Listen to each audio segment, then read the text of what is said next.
សួស្តីបងប្អូនចឹងសម្រាប់វីដេអូនេះខ្ញុំនឹងមកបង្រៀនបងប្អូនរបៀបភ្ជាប់នាឡិកា model នេះគឺ model S11 នេះ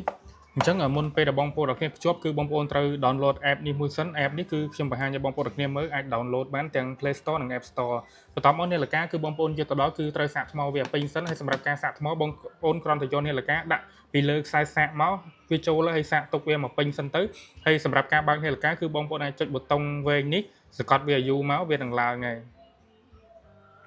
អូខេអញ្ចឹងឡើងហើយបញ្ជាក់បងប្អូនមួយទៀតបើសិនជានាឡិកានេះបងប្អូនយកទៅវាឆាប់អាឡូតពេកវាភ្លឺអត់បានយូរទេអញ្ចឹងបងប្អូនអាចកំណត់បានបងប្អូនចូលនៅកន្លែងពន្លឺនេះមកបន្ទាប់មកបងប្អូននេះយើងដាក់មក60 second នេះមកឥឡូវហ្នឹងហើយអាក្រោមនេះ screen នេះយើងដាក់60ដែរមកកុំឲ្យវាឆាប់អាឡូតពេកអញ្ចឹងអានេះរបៀបកំណត់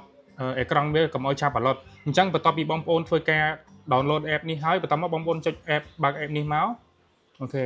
ចុចតាមនឹងសិនមកហ្នឹងហើយអញ្ចឹងនៅពេលដែលបងប្អូនចុចមកគឺវាចេញបែបហ្នឹងហើយនៅពេលដែលយើងអត់តន់ log in ណាបន្ទាប់មកបងប្អូនចុចគ្រីសនៅកន្លែងមួយនេះសិនកន្លែងក្រោមនេះកន្លែងវងតូចនេះបន្ទាប់មកបងប្អូនចុចនៅកន្លែងខាងលើនេះមកអូខេអញ្ចឹងបន្ទាប់មកគឺបងប្អូនទុករហូតដល់វា load អស់មក load លេខនេះអស់មកបន្ទាប់មកយើងចុច confirm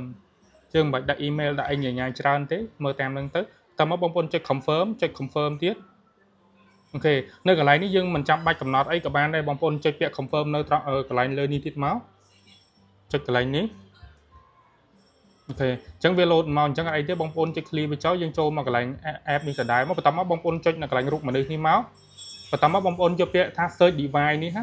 search device នេះមកបន្ទាប់មកវានឹង search device ហើយអញ្ចឹងនាឡិកាដោយសារនៅផ្ទះរបស់ខ្ញុំមាននាឡិកាច្រើនអញ្ចឹងវា load មកច្រើនហើយក៏ប៉ុន្តែបើសិនជាបងប្អូនទិញតែមួយទៅភ្ជាប់នៅផ្ទះគឺវា load តែមួយទេក៏ប៉ុន្តែបើសិនជាបងប្អូនទិញទៅពីរគឺបងប្អូនត្រូវ search ឈ្មោះ device យើងឆែកឈ្មោះ device នាឡិការបស់យើងទៅអញ្ចឹងបងប្អូនអូសមកកន្លែងនេះយើងចុចកន្លែងសញ្ញាឧទាននេះកន្លែងឆែកឈ្មោះនាឡិកាចុចកន្លែងហ្នឹងមកបន្ទាប់មកបងប្អូនឃើញនេះអាកន្លែងនេះគឺកន្លែងឈ្មោះរបស់វាលេខកូដរបស់វាលេខកូដនាឡិកា414207 4A ហ្នឹងបន្ទាប់មកបងប្អូនមើលនៅលើនាឡិកានេះវិញយើងមើលទៅលេខណាលេខ414207នេះ414207នេះកតុយចុងក្រោយ CE នេះណាអញ្ចឹងបងប្អូនចុចកន្លែងត្រង់ហ្នឹងមកតាមមករងចាំមកស្ទុះមកគឺវានឹងភ្ជាប់ហើយ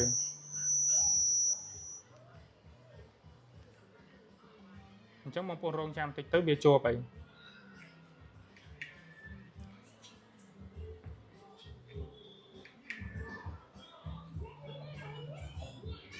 អូខេឥឡូវនេះគឺ device របស់យើងគឺបានធ្វើការភ្ជាប់រួចហើយអញ្ចឹងរបៀបភ្ជាប់គឺអត់មានអីពិបាកទេគឺមានតែប៉ុណ្្នឹងទេ